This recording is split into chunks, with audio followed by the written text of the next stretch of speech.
What a wild card round. Welcome, football fans, ladies, gentlemen,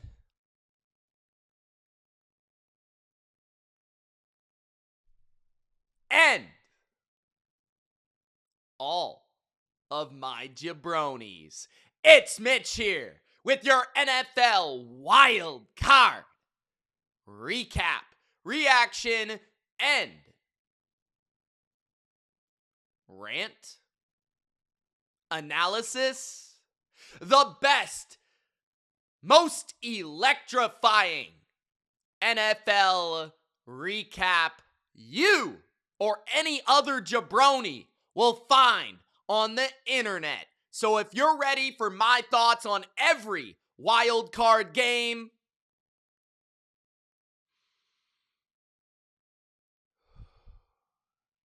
Gronk, spike the like button, and don't be a jabroni.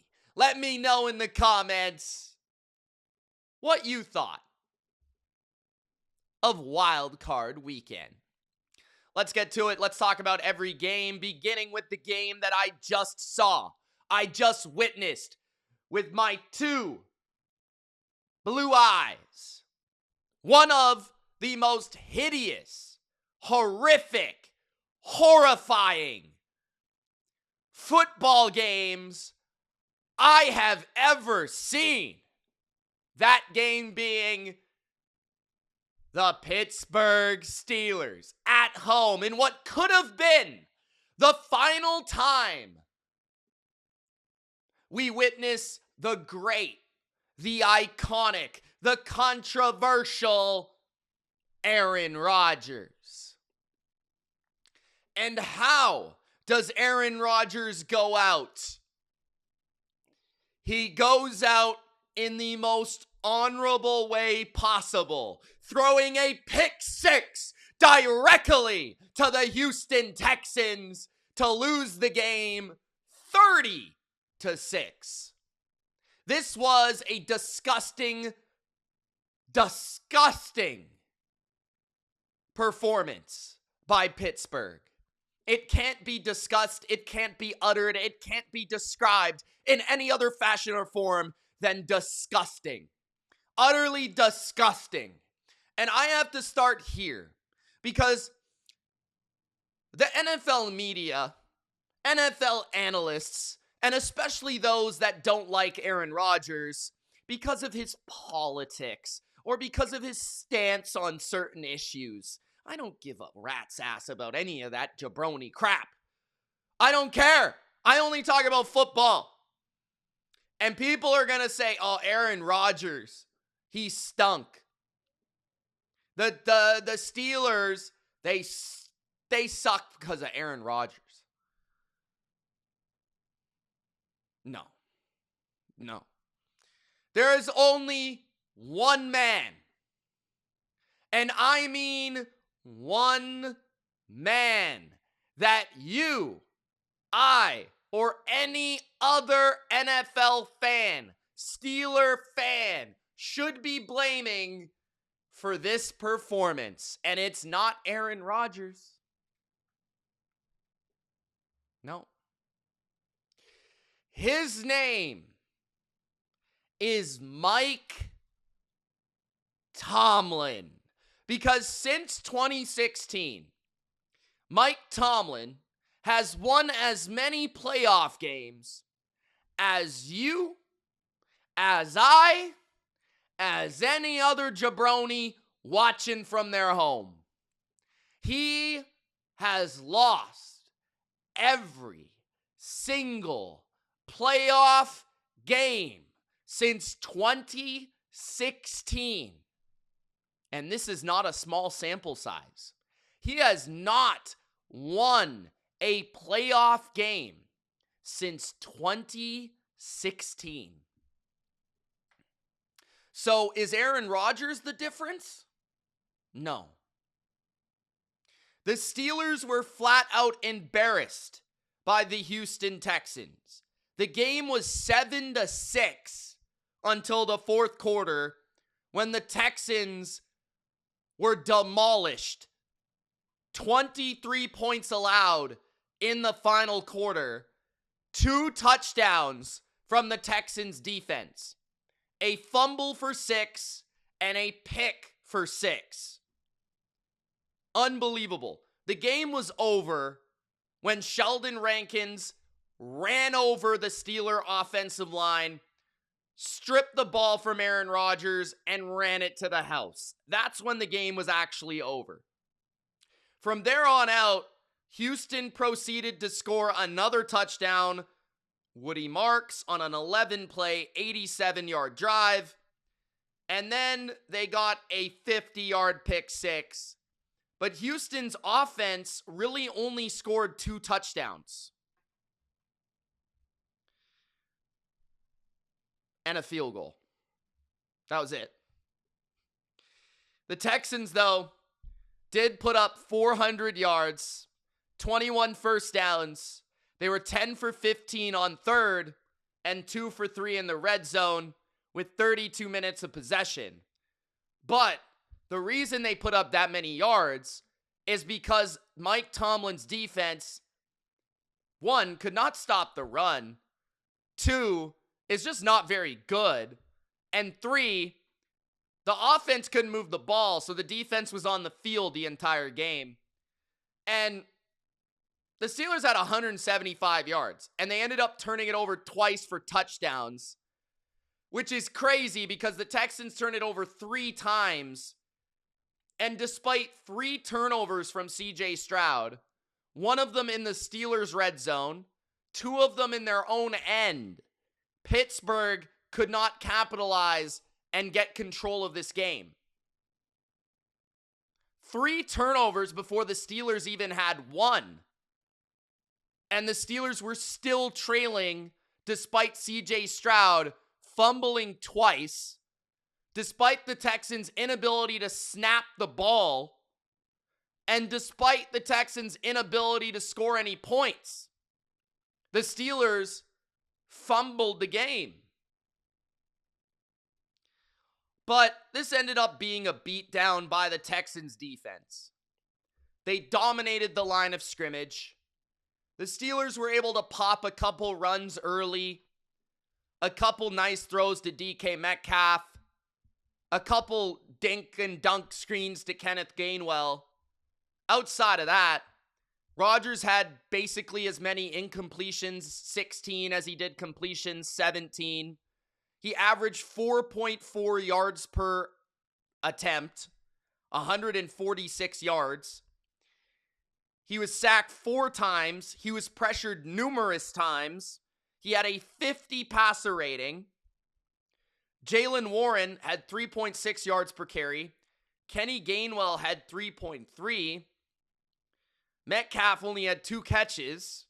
I mean, utterly dominant defensive performance by the Texans, which I've been saying a defense that can win a game by themselves. They actually literally did in this game. They literally did in this game.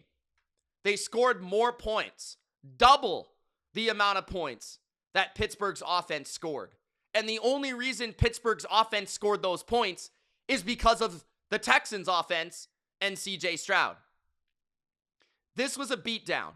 This was a demolishing. This was a mismatch. Just as Patriots-Chargers was. This was a mismatch. This was the Texans demolishing a Steeler offensive line over and over and over again.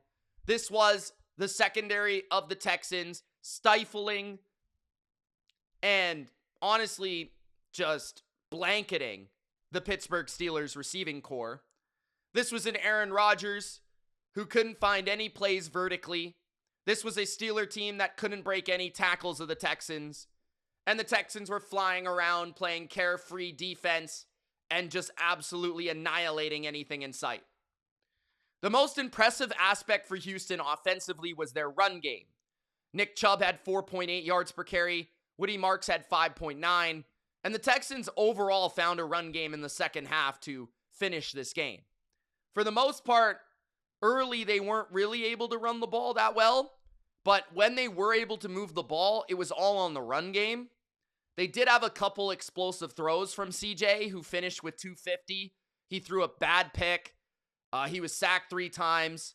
He had a couple nice throws down the field to Christian Kirk, who had 8 catches for 144 yards and a touchdown on 9 targets. Nico Collins ended up leaving the game with a concussion, and he's uncertain for next week, given that he was carted off. Jaden Higgins had 3 for 39. Dalton Schultz was quiet. But Stroud fumbled 5 times officially in this game. There was 2 lost and 3 recovered. So the opportunities were there for the Steelers to steal this game. The Texans literally could not snap the ball. They had numerous infractions from their offensive line. Their offensive line struggled with the Steelers' blitzes, struggled with the Steelers' pressure, and the Texans defense totally dominated, and they were able to run the ball. I don't know what happened to Pittsburgh's defense up front.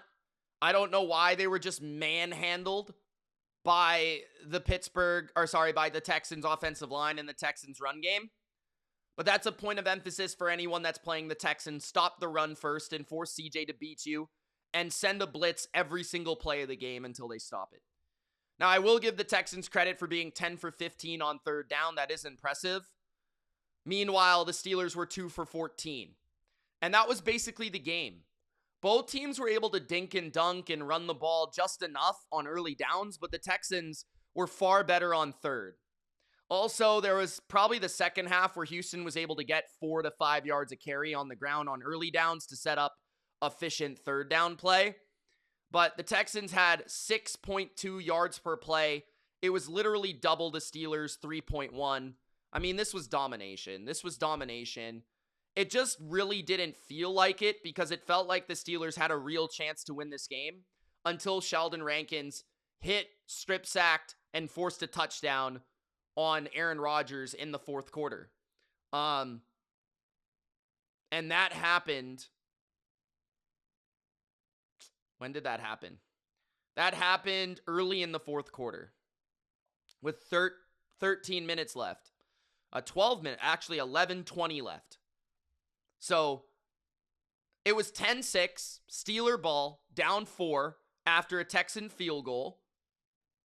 And then it's a fumble 6. And from there out, it was over. But still, that's a 1-score game. There's still an opportunity there. But yeah, I mean, Mike Tomlin, they have to move on at some point. I mean, he's gotten completely outcoached in every playoff game I've seen him in for the last decade. Aaron Rodgers did not play well today, but I don't know if I can blame him. He's particularly sensitive to pressure, which the Texans get a lot of. It wasn't like there was a lot of open players on the offense. The Steelers have a far too simplistic offensive scheme. And the Steelers defense really didn't do their job either. They didn't stop the run whatsoever, which is the number 1 job against a struggling offense of the Texans. So the Texans will travel to New England. I don't really know what else to say about this game. I watched the whole thing. I just watched it for 3.5 hours. It was gross. It was ugly. I mean, the Texans' offense consists of the occasional downfield crossing route, CJ throwing the ball in the middle of the field, and the run game. If you can clog the middle of the field, pressure CJ Stroud, you're going to stop this offense. They were not a good offense for most of the day, and CJ Stroud for most of the day was not a good quarterback. Aaron Rodgers and the Steelers just could not get anything going. They just kept affording the Texans more and more opportunities to run away with the game. And ultimately, it took the Texans' defense to do that. But Houston goes to New England on Sunday night. It'll be the Sunday night game. I'm looking forward to it. We'll talk about the Patriots at the end of this recap. But I like how New England matches up with this Texans team in terms of what can transfer from how they played against the Chargers. And I'll talk about that when I talk about the Chargers game. But I think if you're a Patriots fan watching this game, you have to watch this game, how ugly it was. and say, yeah, the Texans, give them credit for how good their defense is, but with the snap infractions, the offensive line of Houston, the lack of offense from Houston in general, especially if Nico is hurt, you have to feel confident that New England's defense will be able to dominate the way they did, and you have to be confident that the MVP of the league is going to find more plays against the Texans than old man Aaron Rodgers, who has simply been living off quick passes and a smoke and mirrors offensive approach for pretty much the entire year. So 30-6, Texans take it. Now let's get to the next games. We're going to talk about Saturday. So just for you guys, a little insider knowledge here. Before the Steelers game, I did record my Niners segment and my Bills segment. So I'll put that in right after I talk about Saturday. But I want to talk about Saturday first, and then I'm going to close out with Chargers Patriots, which I'll put at the end of this stream through my editing process. But Gronk, spike the like button, guys, if you haven't already. Subscribe to the channel and make sure that you have hit the notification bell, because it does help you find the live streams. Like, I'm live for every one of these playoff games, and it also helps you get these recaps. So make sure to hit that notification bell. Also, I love the support from you guys. Thank you so much for joining the live streams, man. It means a lot to me. Thank you for your support. Thank you for the likes. Thank you for the comments, and thank you for the super chats. Okay, Saturday. Let's start off with the first game. So, Los Angeles, Carolina. If you guys have any questions about Steelers-Texans, let me know in the comments if I missed anything. I mean, I just don't really know what else to say. 34-31, the Rams take it over Carolina. This was a surprising game in terms of how the Rams looked. I'm not necessarily shocked that it was close, because the Panthers did beat the Rams in the first game. I went back, I watched that first game. And the way that people were talking about that game, including to a degree myself, a lot of people called it a fluke. But what I did not call a fluke about that game, and you guys can go back and watch my analysis, is the Panthers' offense moved the ball in the first game. A lot of people thought that was fluky because they got a couple explosive plays through their passing game. But no, this is what the Rams are. Their defense is struggling right now. They have struggled down the stretch. I don't think they've allowed, less than 20 points for the past 5 or 6 weeks. And that's against some subpar offenses. So Carolina, Bryce Young had a pretty good game. I would call it pretty good. He did struggle a little bit under pressure, but he did make a number of throws and plays. And Carolina scored 31 points in this game. Some help from the defense, but not like a ton. Like, there was some turnovers, but it wasn't like crazy help from the defense. The defense by Carolina, though, I thought did play pretty well situationally, and it kept them in the game. So this was a game that felt like early on we were going to get a blowout. Like, the Rams on the first drive of the game, after the Panthers go for it on fourth down, they get a quick stop. The Rams drive right down the field, 4 plays, 45 yards, and Puka Nacua scores a touchdown, 14 yards out from Stafford, 7-0. Then Panthers, again, have to punt. So it's two stops. Rams get the ball again. Rams go down and score, 14-0, 7 plays, 48 yards. So it's 14-0. You're like, oh my gosh, this game is going to be an absolute demolishing. This game is going to be a blowout. Puka Nacua, 5-yard screen that he catches and he scores. But from there on out, I would make a strong argument that Carolina was the better team for the rest of the game. Like, if I were a Rams fan watching this game, I would be worried about my chances to win the Super Bowl. I'd be worried about my chances of advancing against Chicago or whoever you play in the NFC Championship. There looked to be vulnerabilities really on both sides of the ball. And the Rams, just to me, it felt like they didn't dominate in the run game quite as I expected. So that threw a wrench into things offensively at an aspect or a part of this game. Kyren had 4.4 yards per carry, nothing explosive, nothing over 8 yards. The long of the day was Kyren for 8 and Corum for 8.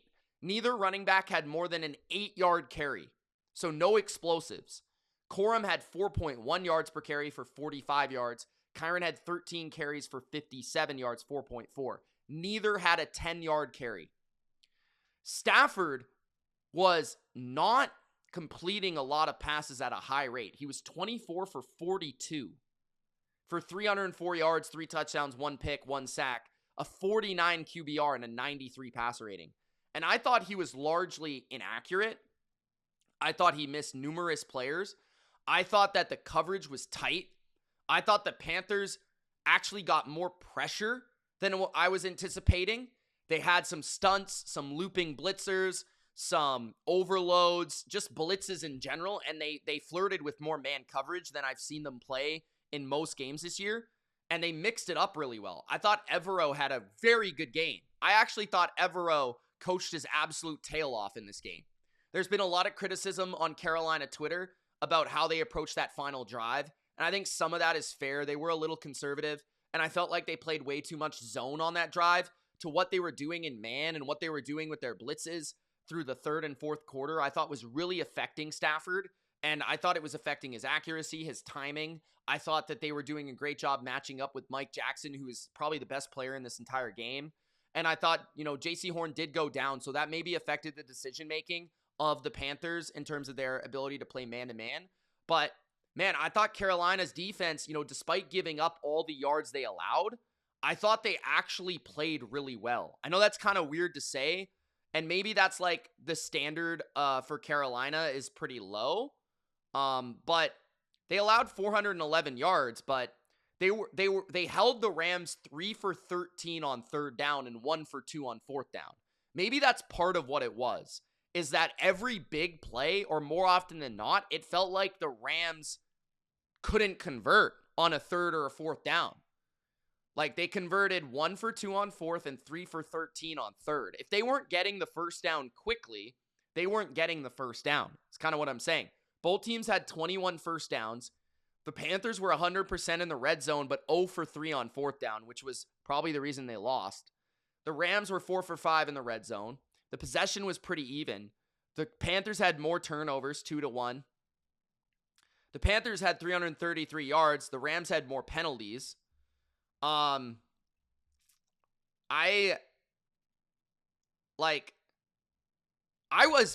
thought McVay had a bad game plan.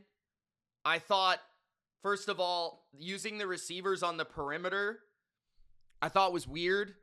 I thought constantly targeting Nacua down the field vertically or on the perimeter was odd. Targeting Davante Adams on the perimeter was odd. I thought the lack of usage of your 13 personnel was odd. I thought the lack of just running the ball early and running the ball late was kind of weird. Like, I just felt like McVay was off all game. I didn't think that he was really in a rhythm. He was never really putting things together or throwing together a cohesive plan. I kind of thought that he got out-coached in this game. I actually thought the Panthers, like Evero, I thought totally out-coached McVay in this game. I don't know what you guys think in the chat, but Puka Nacua, 10 catches, 111 yards. He had 18 targets, though. Like, Stafford was just throwing him a million passes. That's a nearly 50% completion rate. Yeah, sure, he had 111 yards and a touchdown, and he did drop a big pass close to halftime that would have helped the Rams for sure. But, that's a pretty... I think you'll take 10 for 111 if he has 18 targets. Davante Adams also under 50%, 5 catches on 13 targets. And to me, I'm not scared of Adams if I'm playing him. Like, Adams to me is not scary. He doesn't have vertical speed. He gets open against zone. He's a good route runner. He can release off the line of scrimmage. He's a solid intermediate threat, but to me, he's not explosive.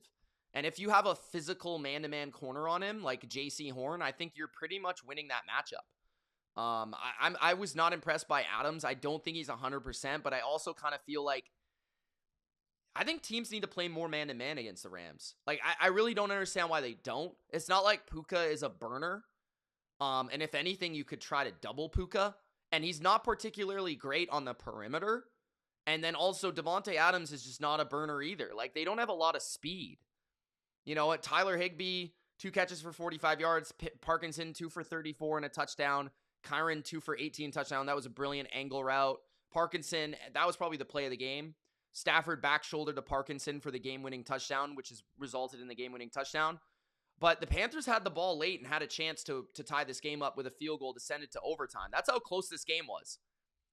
Like, some people that are Rams apologists will make you believe that this game was, not in jeopardy. But man, the Panthers easily could have won. They were up 31-27 with like 2 minutes left.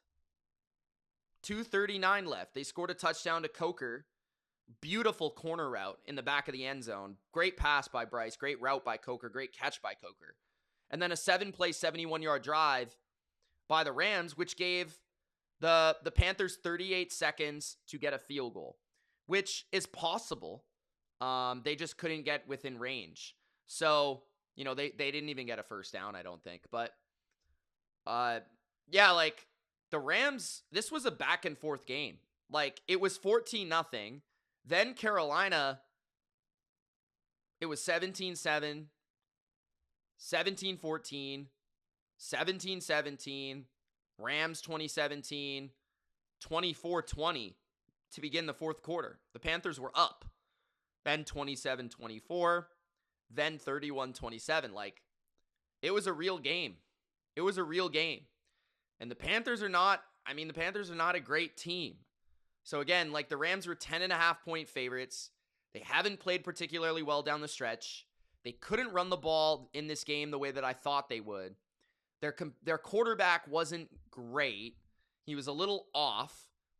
I think there was a bit of a formula the Panthers put out there defensively to at least give the Rams some issues.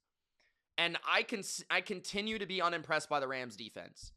If their pass rush doesn't win, you can move the ball. And I don't think their pass rush is playing great.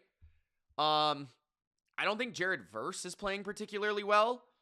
And their secondary in LA, I thought Quentin Lake got taken advantage of by Coker constantly. I think you can Forbes has kind of regressed. Like, I haven't been impressed by the Rams defense, especially their secondary. I think they're rather slow in the middle of the field. You can pick on their linebackers. I did think their kicker had a good game, which was a concern entering the game. He was 2 for 2 on field goals. Mike Jackson was incredible in this game. I do want to give a shout out to some of the defenders for the Panthers because I thought they had a really good game. I thought Nick Scott played really well. I thought Christian Roseboom played really well. I thought Derek Brown had a solid game. J.C. Horn, Mike Jackson was the best player on the field. I've said that 3 times, but I have to just underline it. And then for the Panthers receiving-wise, I thought both McMillan and Coker played really well. And they played as well as Puka or anyone else on the Rams offense. Coker, 9 for 134 and a touchdown, was feasting in this game in the middle of the field. And a lot of third down conversions. And McMillan was really, really explosive. Honestly, should have got probably more targets. He only had 7. He probably should have had more. Some of Bryce's problems showed up in this game. He was 21 for 40. Some of the interior pressure, the lack of power in his arm showed up at times, but I thought he showed a lot of composure. I thought he showed a lot of patience. I thought he made a lot of good decisions. I can't recall the interception. I can't remember. Who did he throw the interception to? And then maybe I can figure it out. I'm trying to remember. I mean, this was the first game of 6, guys. I'm sorry. I can't.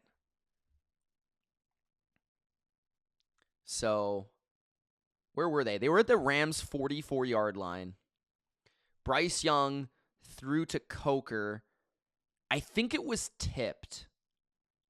I think it was one of those where Coker was trying to catch it, and then it ended up in Durant's arms, if I'm not mistaken. But that was another drive where the Panthers were kind of starting to move the ball. Yeah, it was 7-0 Rams. And then Bryce threw the pick, and then it was 14-0 Rams. So that was a big part of the game, too. And then later on, Stafford threw an interception. where Mike Jackson intercepted it on the sidelines. I do remember that. But yeah, I don't know. This is a tough loss for the Panthers because in a game like this, you were so close to beating one of the favorites to win the Super Bowl, an established winning franchise and quarterback coach combo in McVay and Stafford, maybe the MVP of the league this year. And it's one of those losses where you can't really look at the results and frame it as your decision to make future decisions. Because Carolina was 8-9, and this year, right? In most divisions, you don't make the playoffs at 8-9. You have to still make your decision on Bryce Young. And to me, I kind of feel like Bryce didn't play bad in this game. I'm not saying he's the reason they lost. I thought he was solid in this game. But I don't know if Bryce is a guy I'm paying a big contract to. I think you keep him around next year. You see how he plays next year again. I think he's bought that time for himself to give him another year. I think you try to get him another receiver and maybe a tight end and go from there. But this Panthers defense continues to need to be built in some key areas, their pass rush in particular. But that's why it was so surprising the Panthers got a pass rush in this game. Like, it did feel like they had some pressure in some key moments, which is concerning if I'm a Rams fan. And then, yeah, like, you just can't, if you're the Panthers, you just can't take this game and say, like, oh, we're here now. Like, we made the playoffs. We're only going to be better next year. No, like, this was nice. This was cool. Like, glad we made it. But is Bryce the guy? I'm still not sure. I will say, the Panthers being able to be this close, their left tackle goes down. I think Robert Hunt got hurt again in the game. The offensive line was kind of scattered. I think the run game in general continued to be disappointing in this game. The Rams did a good job of shutting it down. Hubbard and Dowdle really didn't have a lot of efficiency. Hubbard did put up 2 touchdowns, but they were in close range. Like, he didn't run for anything longer than 8 yards. Apparently no running back in this game did, but like, this was just a really good effort from a team fighting their ass off at home. You know, Cam Newton came out banging that drum. The place was electric. The place was on fire with Cam Newton out there. But this was that classic, like, feisty underdog team trying to take it to the big dog. And the Panthers nearly pulled it off. I give Canales a lot of credit. I'm still undecided on Canales overall. Like, I think he's kind of okay. But I haven't seen enough to say, oh, he's brilliant. I really was impressed by Evero, though. And I want to see what he can do with more talent. And then I thought McMillan looked great. I thought Coker played great. I thought that Bryce was ballsy and made some plays. And I thought the defense, like, some of the individual efforts by the defense, including the secondary, Morig, Mike Jackson, Nick Scott, J.C. Horn, couple, Roseboom at linebacker. I thought some of these guys played really, really, really well and just kind of had some great games. But yeah, I think the bigger story to me is the Rams didn't look great. They kind of struggled in both offense and defense. They scored 34 points, but I thought there was stretches of the game where they looked disorganized, they looked disoriented, and they looked like they were on their heels. You know what I'm saying? Like, so let's just put it this way. So the early second, or so the mid second quarter, punt, downs, punt. So that's 4 straight drives of being stopped, field goal, interception. So that's 5 out of 6 drives where they were stopped. And the only time they scored was a field goal. That was kind of like the part of the game where I was like, what is going on with the Rams? They also had another where they got a punt blocked. So the special teams of the Rams showed up again. But basically this game for the Rams was the first quarter and the fourth quarter. They scored, early, or like the first quarter and a bit where they scored 2 touchdowns, and then the fourth quarter where they scored 2 touchdowns. And that was 28 points. So, but otherwise, I thought the middle of the game was dominated by the Panthers. I don't know. I think this was an interesting game. Guys, let me know what you thought about Carolina Rams. My overall takeaway being more about the Rams, but I think the Panthers, they just got to be diligent about this process and about what they're going to think moving forward. I wouldn't rush to pay Bryce Young or anything like that. That's kind of the main point of what I'm trying to say here. But I do think that he had a good game here, just as he did in the first game. So let's get to the Saturday game, the final Saturday game, which might have been the game of the week. 31-27, Chicago took it over Green Bay. 4-point win. Now, they scored 25 points, guys. 25 in the fourth quarter. 25 points, which is insane, okay? And I think a lot happened in this game that has to be discussed. So first of all, the main storyline is LaFleur. Should LaFleur be fired for this game, for this effort, for this loss? Who do I blame for this game? Well, I blame a combination of people, but I would definitely blame Matt LaFleur first and foremost. He's the coach. I thought he poorly executed or poorly schemed the second half against Chicago, and he had very little adjustments to the adjustment of Dennis Allen, who I thought completely kicked his ass in the second half. Now, Matt LaFleur completely kicked the Bears' ass in the first half, and including Ben Johnson. I thought Matt LaFleur was the reason they were up in the game, for the most part.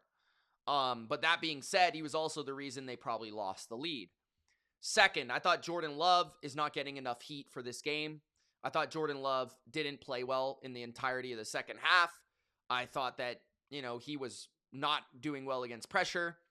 I don't think he made very many plays. And I do wonder if Malik Willis would have won this game. In fact, I do believe if you give the 21-3 lead to Malik Willis, he wins this game. 100%.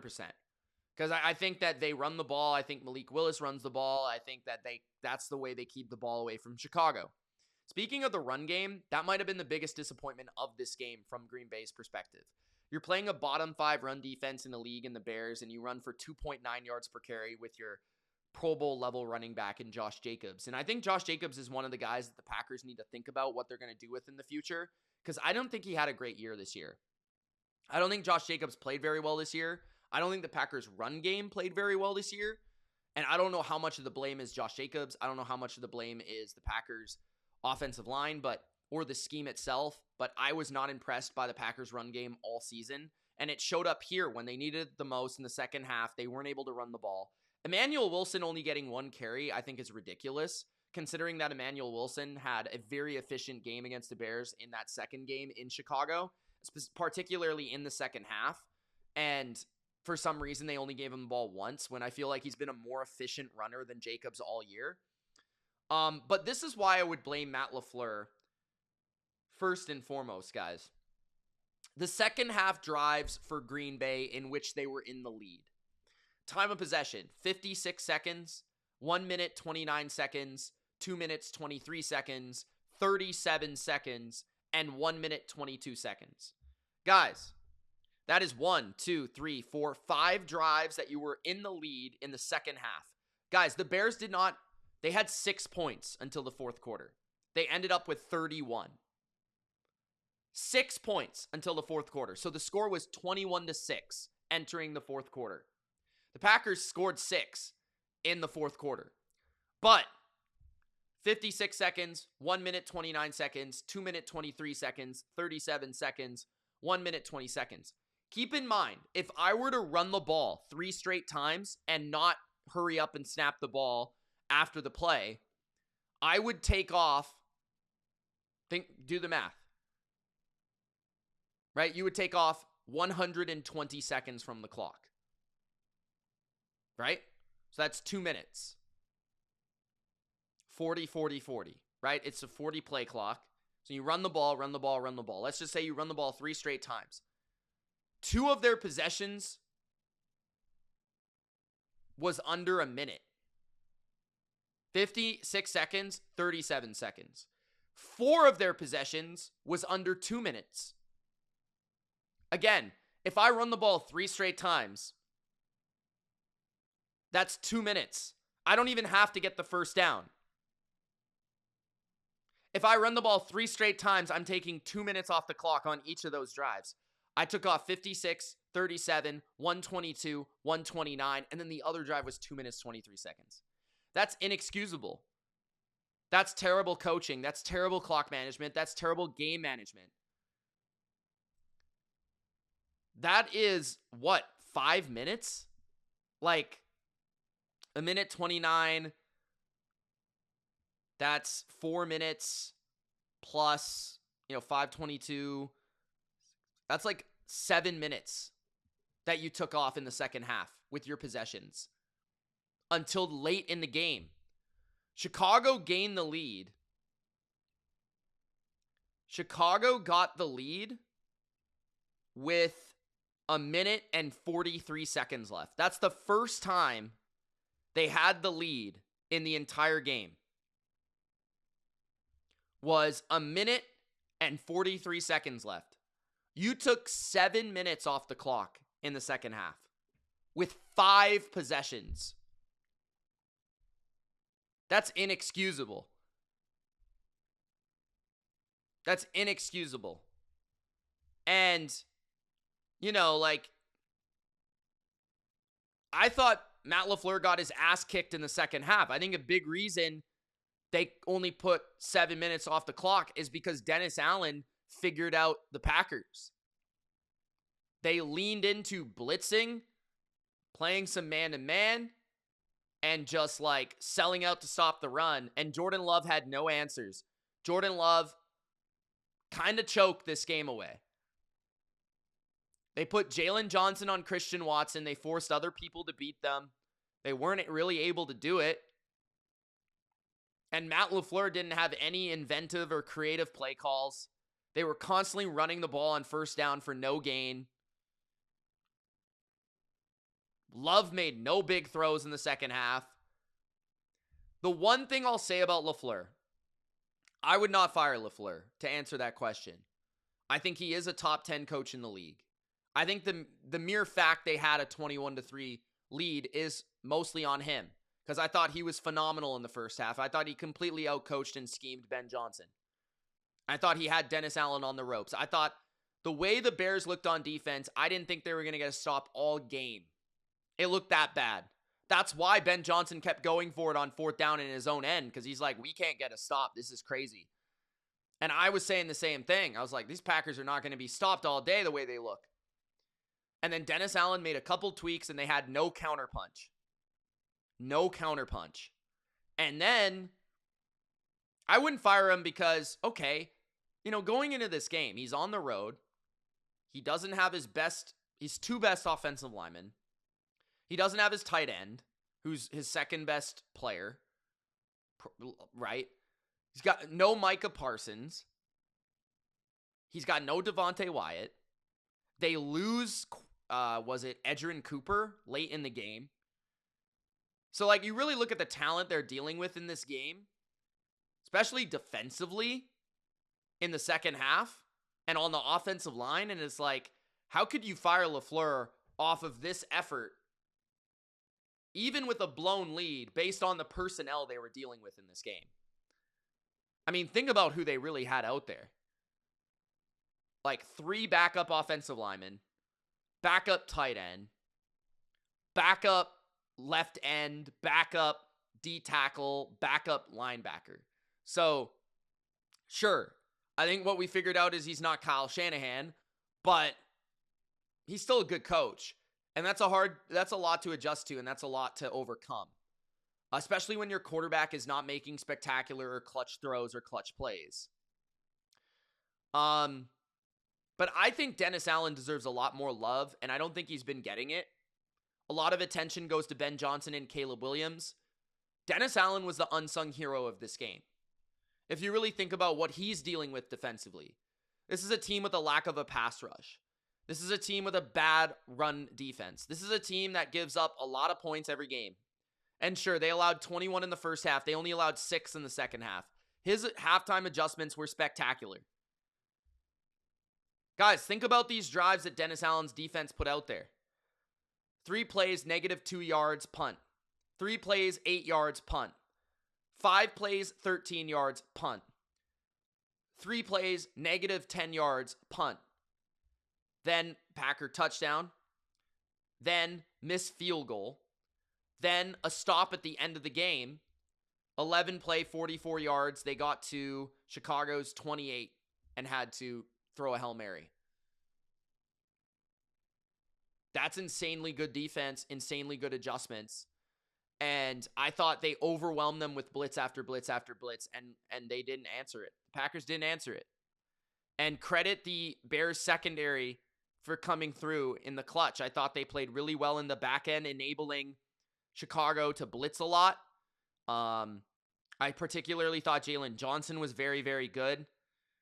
And then in the front seven, they were shutting down the run, especially on the inside, where the Packers were able to get no push whatsoever later in this game.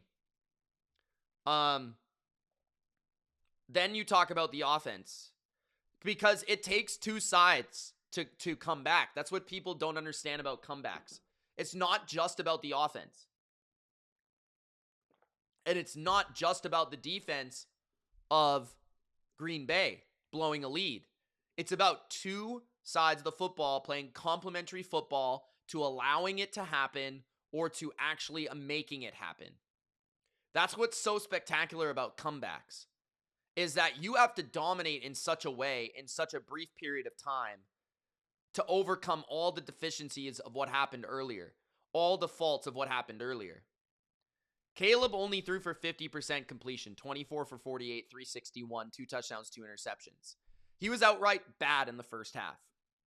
He threw multiple picks. Now, I think both of them were on fourth down, if I'm not mistaken, but I could be wrong about that. He had a 71 passer rating.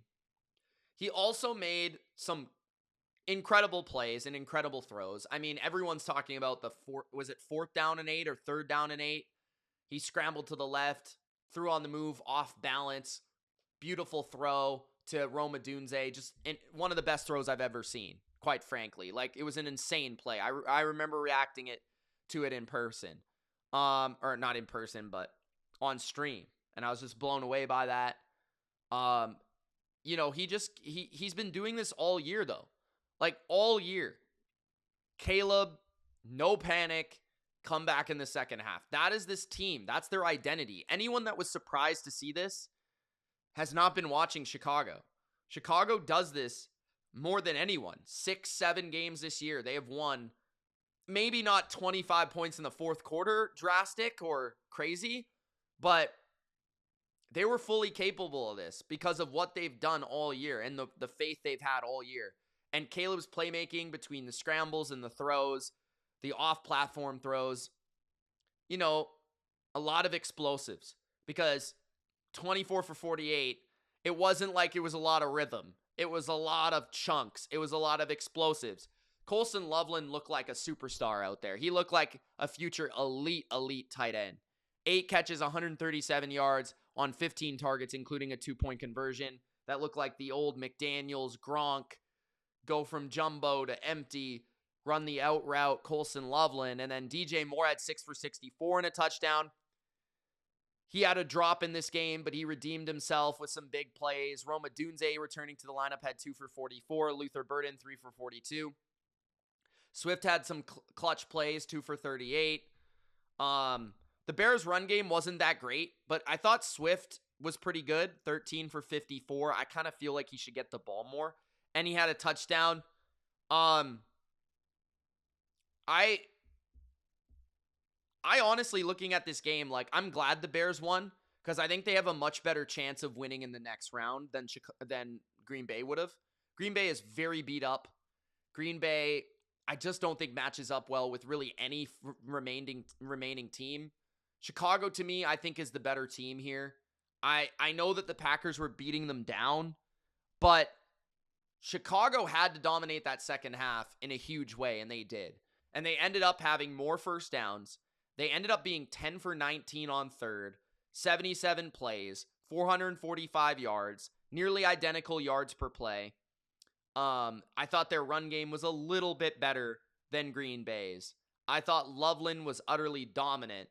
I thought Caleb made way more plays than Love. I thought a lot of Love's plays were structured and kind of offensive game plan and offensive oriented. I mean, this is a team in Chicago that They were 2 for 6 on 4th down and they still won. Like, how many 4th downs did they fail? 4? They had failed 4 4th downs. And Green Bay couldn't close them out. Imagine winning a game failing 4 4th downs and still being able to win it. Giving up prime field position in the first half multiple times to allow the Packers to score. That put pressure on your defense time after time. That put pressure on you to come back from a bigger deficit. I mean, meanwhile, Green Bay was 3 for 3 on 4th down. 3 for 3. Chicago won this game when they didn't convert 4 times on 4th down. I thought Green Bay's secondary, their coverage in the middle of the field was particularly bad. I thought their pass rush really didn't get there all that much. Caleb had a lot of time. I thought, what else? I thought the linebackers for Green Bay did play really, really well, but then Cooper got hurt, and that kind of exposed them. What else, man? What else? I don't even know what else to say. The game, it's like a flash. Like, it was a crazy game. It was iconic. I mean, the crowd was crazy. The atmosphere was awesome. And what Chicago did was spectacular. Like, you look at the 4th quarter, field goal, then they go 7 plays, 66 yards, touchdown. 10 plays, 76 yards, touchdown. 6 plays, 66 yards, touchdown.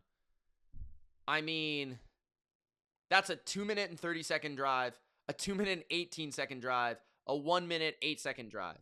That's clutch quarterback play. That's incredible coaching to have them aware of those situations. That's clutch catches. I mean, Loveland on the first touchdown drive. He's got a 22-yard catch. Then he's got a 21-yard catch. And then they score a touchdown to Swift. And then the next drive, Adunze for 17 on first down. Loveland for 7. Then the Adunze play on 4th and 8, where Caleb scrambles to the left and makes that incredible pass. Then Monongai for 22. Then Zacchaeus for a touchdown wide open over the middle. Then the final drive. Right? You got Loveland for 12. Then you've got Moore for a 25-yard touchdown on an incredibly well-designed fake screen play. The also an incredible play by DeAndre Swift, where he went for 23 yards. That was also an awesome play too. But like, I give the Bears a ton of credit for the resilience, for the playmaking, for the understanding of the moment, the understanding of the situation, for the adjustments defensively, for the defensive individual efforts that they had, I thought the secondary clamped up. And then I think it also took a partner in this dance to kind of to give it away. I mean, it did. So 31-27 Chicago. I think they have a good chance against the Rams. As I mentioned with the Rams, I think their secondary is vulnerable. I think their pass rush is not playing particularly well. I think the Bears have a great offensive line. They do have a great offensive play caller. They do have a very, very, very difficult quarterback to contain. He is a little erratic. I do worry about sometimes, him throwing against this zone-heavy Rams. But I feel like if Ben Johnson can crack the code and give them the answers, he's going to torch them. I very well think that could happen. The Bears have a good run game you have to respect.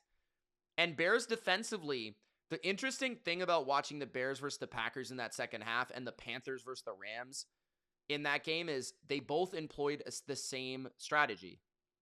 The Panthers went to man-to-man and kind of blitzed a little bit more, and they kind of changed their coverages up and kind of tried to confuse Stafford. They had a stretch where they were really winning. And then the Bears, what did they do? They played more man. They blitzed. They sent casino blitzes, all-out blitzes, and that could be a formula for Chicago. I'm worried about Chicago's run defense against the Rams. that would be a worry part, but I'd be worried if I were the Rams playing in the cold in Chicago with those crazy fans. So I think this is going to be a very fascinating game. I think a lot of people are going to be all over the Rams, but I don't know, man. I think Chicago is a real threat, a real live dog to win that game based on what I saw employed by the Bears and the Panthers in those two particular games on Saturday, defensively, I'm talking about. And I do think the Rams are very susceptible defensively. Okay. I hate to say I told you so, but the Philadelphia Eagles were always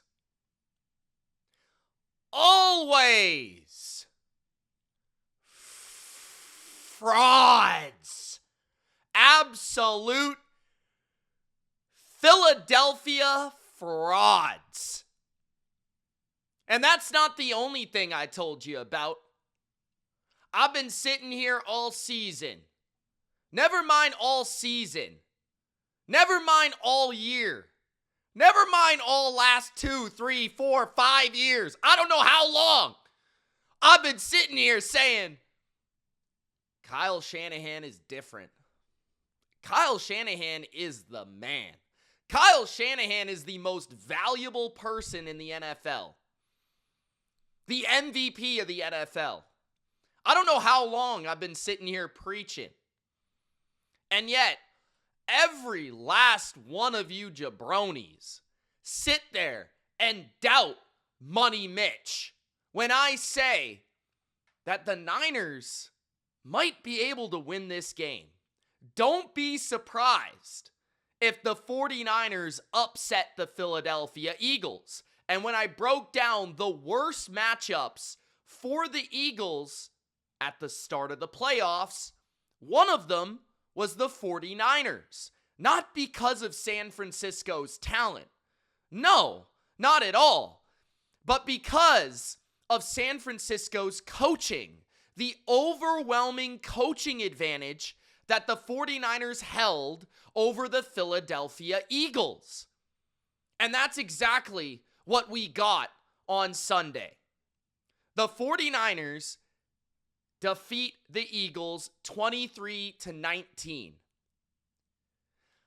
Kyle Shanahan and Robert Saleh beat an all-star team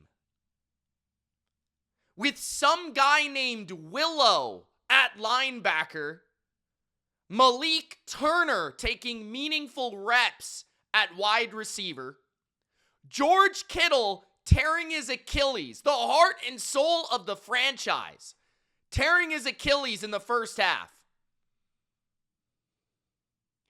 Shanahan and Saleh win this game without not one, not two, but 3 future Hall of Famers.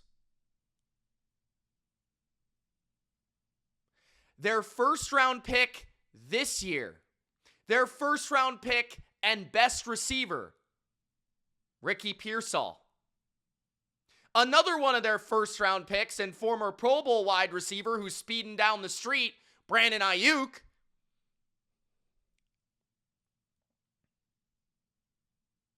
Numerous injuries to their linebacker position that I couldn't even name.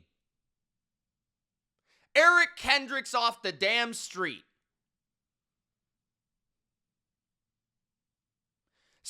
Screening to Luke Farrell.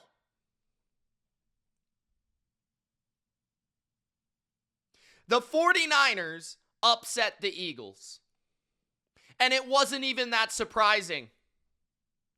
For a variety of reasons. One, Nick Sirianni might be the jabroni of the year. The only reason this man has been getting away with his shenanigans is because he won a Super Bowl. Any other coach that screams at their all-pro Pro Bowl wide receiver, I mean, come on, be mature. Act like a man. Act like a leader. This guy is not a leader. This guy is not even a good coach. What does Nick Sirianni do? What is Nick Sirianni without Kellen Moore or Shane Steichen? Think about it for a second. What has he done as a coach without Kellen Moore or his buddy Shane Steichen?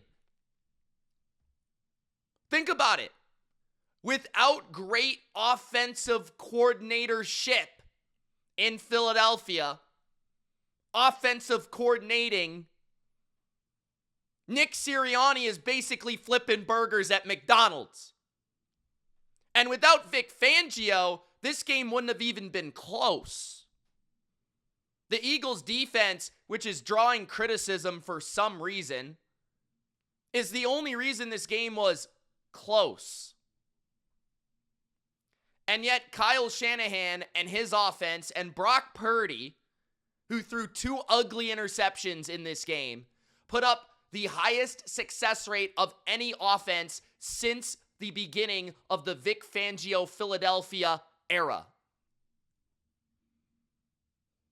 A defense stacked with talent. Quinyon Mitchell, not 1 but 2 interceptions. Top 3 corner in the game. Cooper DeJean, in my opinion, the best nickel corner in the game. Great linebackers led by Zach Bond. Jalen Carter, the best D-tackle in football, arguably. Jalen Phillips, a heck of a trade by Howie Roseman, the real superstar and centerpiece of this team. Their GM. Jordan Davis, Ajomo. Nakobe Dean. Blankenship, underrated player. This Eagles defense, in my opinion, top 3 or 4 in the league. They didn't have their best performance, but they were playing Kyle damn Shanahan, the best play caller of the era, the best play caller of the decade, the best play caller of this century. Of course, they may have a bad game. No Pearsall, no Kittle, no Ayuk. Doesn't matter. We got Jawan Jennings throwing more deep passes than Jalen Hurts. Fact. We got Christian McCaffrey running routes like Jerry Rice out of the backfield and mossing Quinyon Mitchell on the first series. We got Demarcus Robinson literally looking like Jerry Rice for half the game. We got Jake Tonjes and Kyle Juice Juszczyk making catches left and right. And like I said, we've got guys like Malik Turner, Sky Moore, Luke Farrell taking snaps in the biggest game of the season. And the 49ers put up the highest success rate of any offense of the past 2 seasons facing this defense. Absurd. What Shanahan and Saleh did is absurd. If you do not think Kyle Shanahan is the coach of the year, you, sir, are a jabroni. You, ma'am, are a jabroni. You are an absolute idiot, and I will not tolerate any more slander of Shanahan. I will not tolerate it. If you don't think Kyle Shanahan is the best coach in the league, I honestly question what you think a coach is. Throw out the records. Throw out the Super Bowl rings. Throw out whatever. I don't care. Which coach can do more with less better than Kyle Shanahan? And when he has a competent, above average IQ individual as his defensive coordinator, he makes the NFC Championship game. It's just that simple.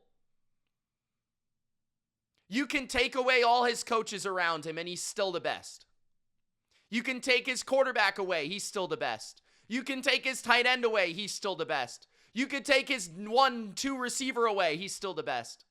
You can take his all-pro, Hall of Fame linebacker, defensive end. It doesn't really matter, jabroni. Kyle Shanahan is going to find a way to win. This guy is 1 win short of Bill Walsh in the playoffs. He has 9 playoff wins, which is more than his father.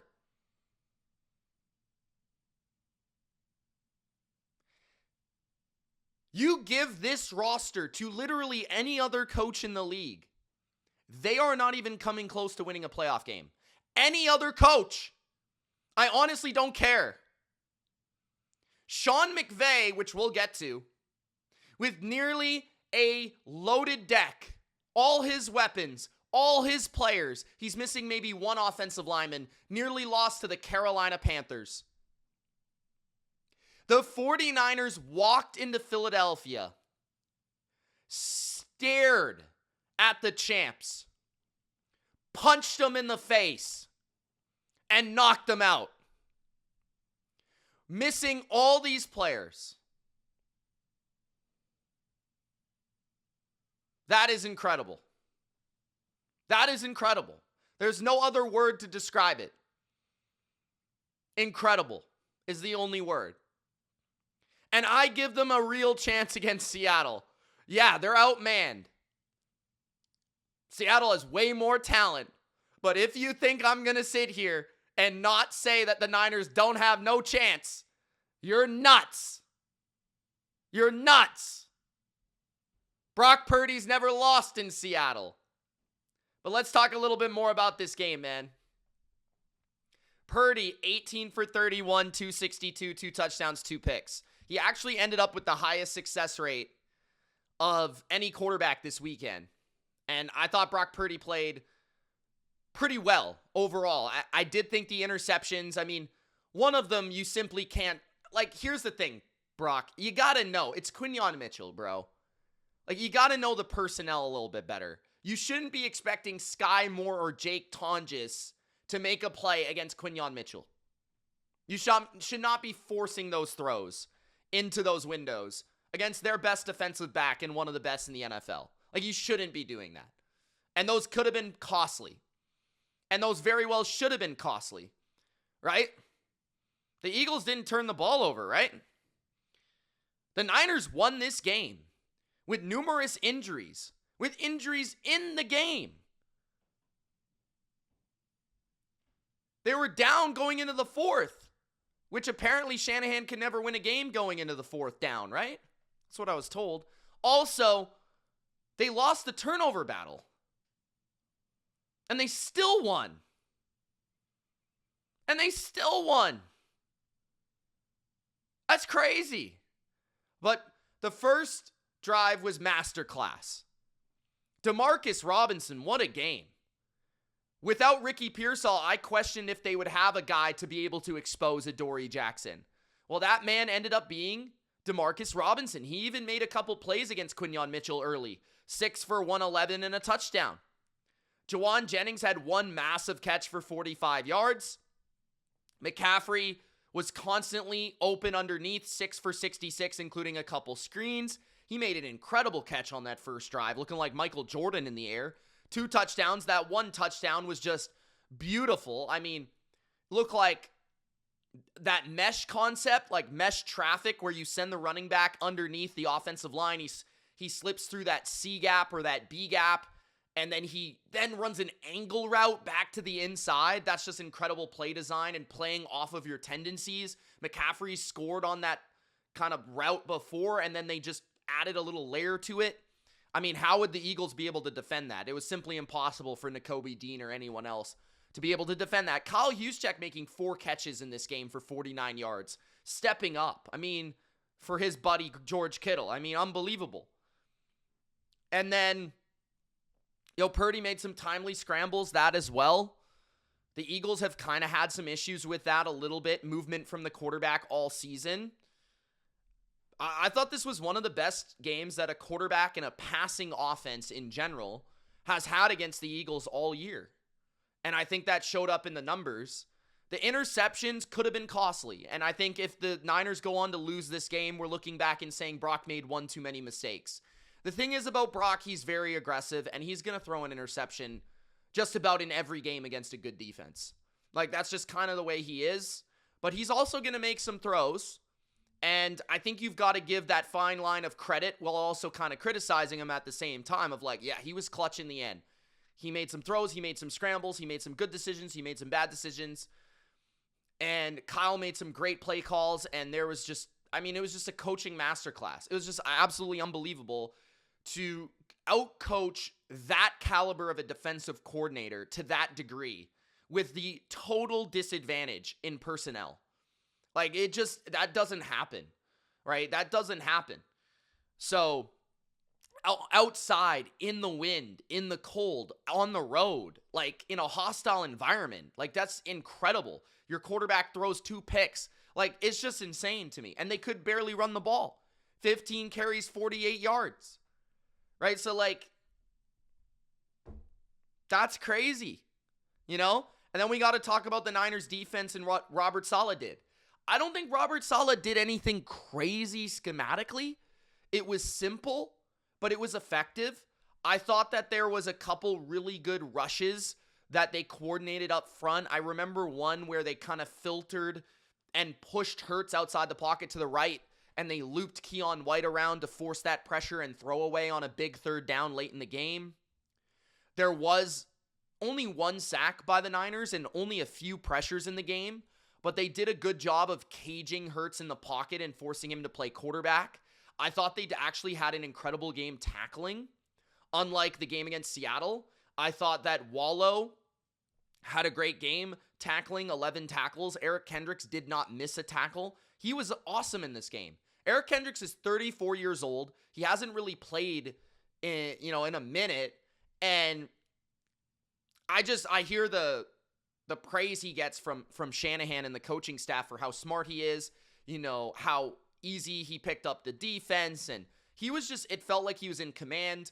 He felt like he was very solid in coverage all day across the middle. One of the biggest weaknesses, if not the biggest weakness all year for the Niners, has been their middle of the field pass coverage. And I thought that was much better in this game. Even that last play of the game where they run 4 verts and Kendricks is all over that play. He had 2 tackles for loss, a pass defense, didn't miss a tackle. Wallow also very solid. Like, the thing with the Niners linebackers all year, outside of Fred, has been like, they're very athletic, very feisty, very quick to the ball, and they flow and they smash, but they're kind of reckless and they're not very good in coverage and their assignments, like Bethune, for example, or even D. Winters, who I really like as a player, just the tenacity he plays with. But Kendricks and Wallow just seem to have more of a veteran presence, stability, and like kind of more of like a conservatism that was actually useful for the defense, if that makes sense. Like more of like a understanding and a composure and all that sort of stuff. Then we've got Lenore, who I thought tackled really well. He had a big assignment going against A.J. Brown. A.J. Brown didn't do anything in the second half. Upton Stout, as always, was incredible. He had a big play, couple big tackles, but like a big play where he flew to Saquon and it forced Saquon to drop the ball. He had a couple nice tackles as well. He had that 4th down pass breakup. He undercut the route perfectly. That's beautiful coaching, complementing a player's talents and trusting him to play one-on-one on a 4th down against Devontae Smith. Jair Brown left the game. I thought Seagal really stepped up. Marcus Siegel, he really stepped up. He played really well in terms of just his flow to the football, his speed, his athleticism. It pops.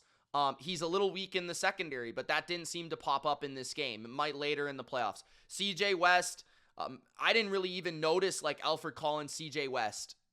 I think that's a good thing. They maybe gave up some big runs up the middle early on, but it felt like in the second half, they did a great job of anchoring that defensive front and not letting Saquon tee off, because that was the only way the Eagles were going to win this game.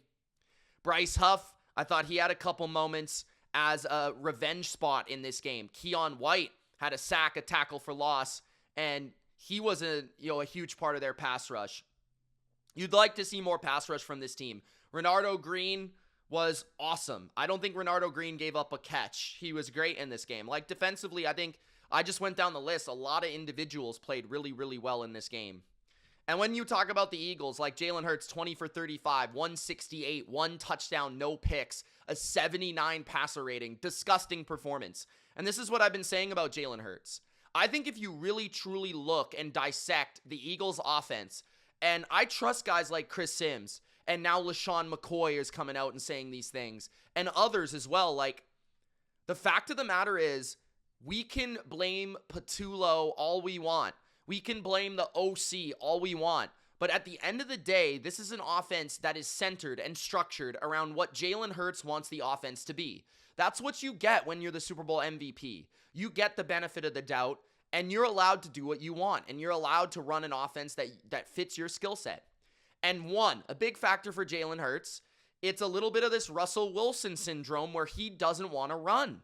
He doesn't want to run anymore. So you strip away one of the biggest facets of the offense. Since Jalen Hurts has become a playmaker in this league, he's been a great runner of the ball. Beyond the tush push, right? We know about the tush push, but beyond the tush push, scrambling, adding an element to the run game where he's actually a competent threat. It's a little bit what we saw with Lamar Jackson this year when Lamar was injured. It's like teams weren't kind of keying on Lamar as a runner anymore, and it made the Ravens a lot less effective as an actual offense, right? And so Jalen Hurts, 14 yards as a runner. Like, that's not enough in a big game. We see Josh Allen. We even see Drake May this weekend. We see Justin Herbert trying to run out there and doing his best with nothing around him. Like, Drake May had 60 yards. Josh Allen's getting 10 carries a playoff game. Like, that's what it goes. That's what you have to do. You have to take those big hits, especially with your offense struggling so mightily to pass the ball. But the Eagles had nothing downfield. Like, absolutely nothing. Like, the most explosive passes they had were crossing routes to Dallas Goedert or like curls to Devontae Smith, like where he would make something happen after the catch. Occasionally they'd swing the ball out to Saquon and there would be a block in front. But other than that, there was nothing, absolutely nothing, right, from the Philadelphia passing offense. And Hurts, he's just so limited. Like from the pocket, he doesn't effectively like throw the ball in the middle of the field. When his deep ball isn't clicking and you take that deep ball away from him, he struggles to make tight window throws. He actually doesn't trust to make tight window throws. He oftentimes throws the ball away. He oftentimes escapes the pocket, as Tom Brady was alluding to in this broadcast, which, by the way, Tom Brady was fantastic on this broadcast. I especially loved, the segment about him talking about the win with the football and how to control the football. And that's something that I've always talked about with Tom. Like, Tom Brady was the greatest cold weather quarterback of all time. There's nobody more educated. There's nobody better with quarterback mechanics than Tom Brady, who should be talking about that on television. That's a rare moment of, like, literally the greatest person ever to play the sport, the greatest quarterback ever, actually giving a piece of knowledge that is actually interesting to the fans. That is very rare. We don't see Tony Romo or even the great Greg Olsen that everybody loves doing that sort of stuff on broadcast. So shout out to Tom, which I don't really get to watch the broadcast because I'm usually live, but that was very cool. I saw that after the fact. But Jalen Hurts, again, like, the offense is super simple. It's hitches, it's goes, it's curls, it's comebacks, it's an RPO. Like, and Saleh was all over it. And that's exactly what I kind of diagnosed going into this game. That's what I diagnosed previous to the playoffs. It's like, if the Eagles play the Niners, they have good enough coaching despite the personnel disadvantage that they are going to be all over what the bread and the butter is of the Eagles, and they're going to have to play left-handed.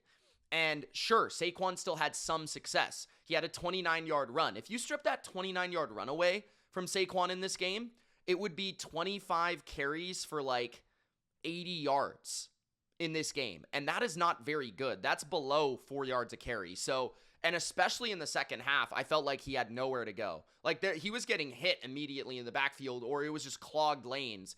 And it is actually incredible how effective, or ineffective, I should say, the offensive line of the Eagles is this year. I mean, it's actually crazy. So that is where I think the biggest coaching disadvantage is for Philly. I don't necessarily think it's play calling. I actually think play calling is more about Jalen Hurts' inability to handle more of a deeper offense and a deeper set of plays and formations and personnel packages, and maybe even not even from a mental capacity, but like a lack of understanding that he needs to do this for the offense to be effective, or like a lack of want to, from his perspective, to be more creative and outside the box as a quarterback.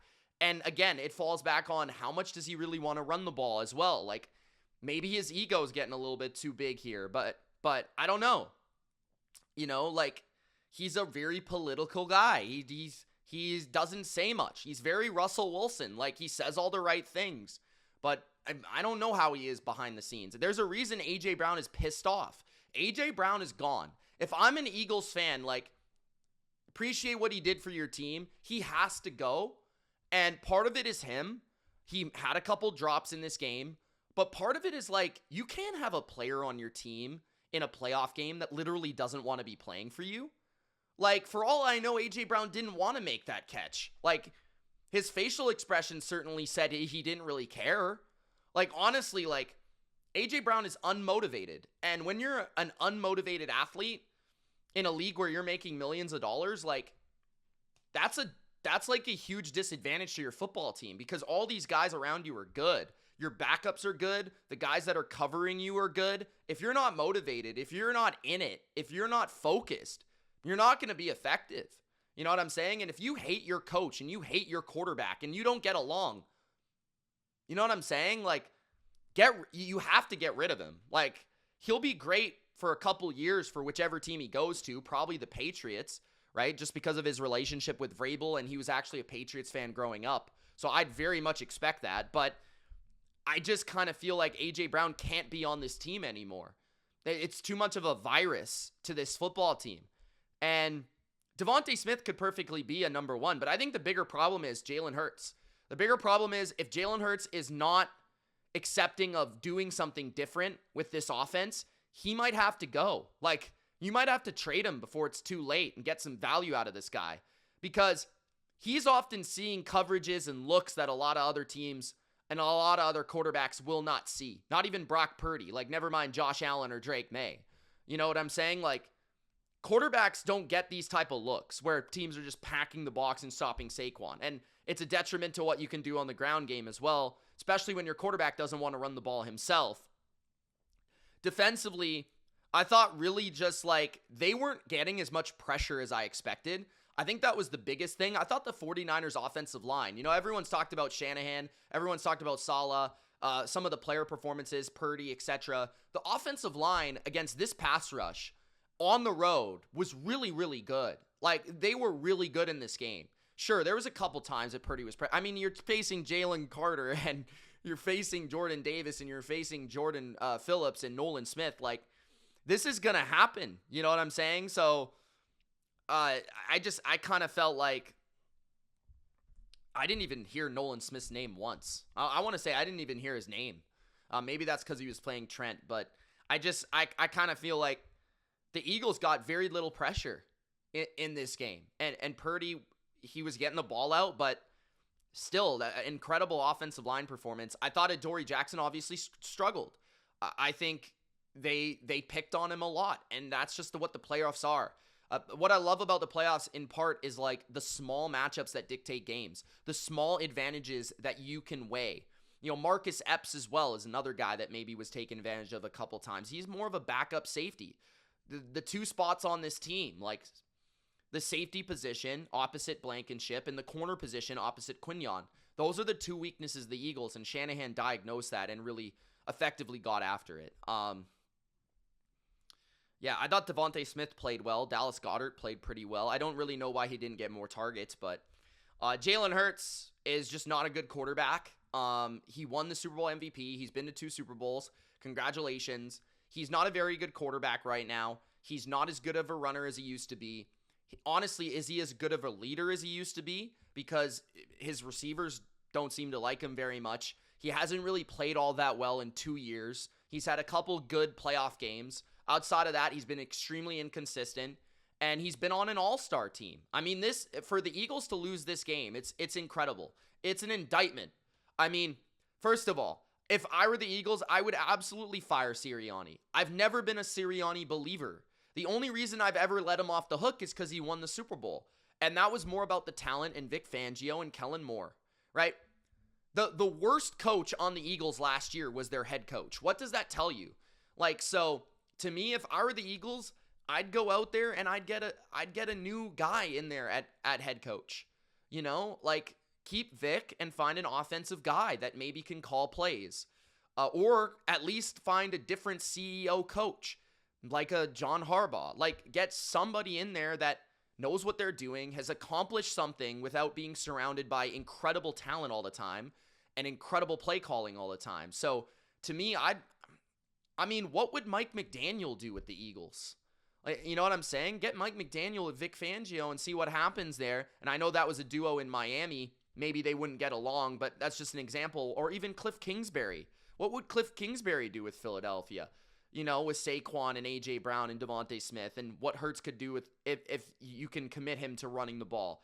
So if you want to keep Hurts. But the other thing is, like, I don't know how long. Like, Hurts is going to stay for another year. We'll see how next year goes. But I just think there's so many questions about the Eagles. Yards per play. I mean, the Niners had 6.3 yards per play. 6.2. The Eagles had 4.3. They had way more explosive plays in this game, which is crazy considering the defenses they're facing. You know, the Eagles had more time of possession, but that was about it. And also, again, to the coaching. Like, Niners had one penalty for 15 yards. That was it. Which I thought was kind of a bogus penalty, recalling it. I think it was a late hit on the quarterback. I thought it was a bogus penalty. So, yeah, again, incredible coaching. But, yeah, this game deserved, I think, a lot of attention. 23-19, 49ers take it over the Eagles. I don't even know what else to say at this point. But I would give the Niners a chance in Seattle. I think Philadelphia has a lot of questions to answer. I would get rid of Sirianni. I would seriously be thinking about trading Hurts. I don't think these are incredibly insane reactions to have to a team that is loaded. And the two biggest problems about this team, which is why I never believed they could repeat, the two biggest problems are the two most important positions on your football team. And at the end of the day, if you really wanted to square in on one thing, the reason the Niners beat the Eagles is because they had the better quarterback and they for damn sure had the better coach. So fire Patullo all you want, but it starts with Sirianni and it ends with Jalen Hurts. In maybe what was the matchup of the week in the AFC especially, the Buffalo Bills, the Jacksonville Jags, Josh Allen comes out on top, I think showcasing why he is the best playoff quarterback in these playoffs, and then also probably the best quarterback in football right now. As much as I love my man Drake May, he made his mistakes against the Chargers. A better defense than Jacksonville, to be fair. But Josh Allen just playing with a level of maturity that I don't think Drake May at 22 or 23 years old quite has. And I think that's the bottom line in this game. There are, I think, some problems with Jacksonville's game plan, the way that Jacksonville approached this game, and then the way that they executed this game that I think part of the reason they lost. But I think it begins with Josh Allen. I just kind of felt like he was pretty flawless in his quarterbacking. And I think oftentimes game manager gets misused because managing the game is maybe the most essential skill to winning games in the NFL as a quarterback. And that is something that Tom Brady did, I think, better than any quarterback in the history of football. And what I mean by that is, when I'm talking about quarterbacking and I'm talking about managing a game, I'm not talking about not making big throws or not making big scrambles or not throwing tight windows or downfield explosives. What I'm talking about is making the right decision on every play. And that's what I felt like Josh Allen did in this game. Like every play when I was doing the commentary for this one, it felt like Josh got to the right player, the right option, or made the right decision on like every play of the game. I feel like if I were to go back and watch the film, which I haven't done myself, but I'm sure others have, I don't know if there were many plays where Allen didn't get the most out of the play. And that is truly the art of playing quarterback. It's the ability to make quick decisions and the right decision quickly, the best. That is what the best quarterbacks do, and that's what Tom Brady did. And Josh Allen was 28 for 35 for 273, a touchdown, no turnovers, no interceptions, a 108 passer rating, and he was only sacked one time. He had an 87 QBR. It's out of 100. Compare that to Trevor Lawrence, who had an 86 passer rating, a 30 QBR.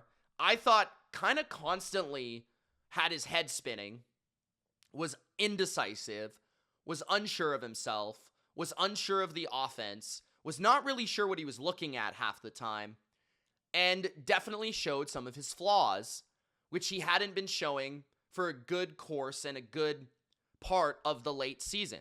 And I'm not saying Trevor Lawrence is really the reason the Jags lost.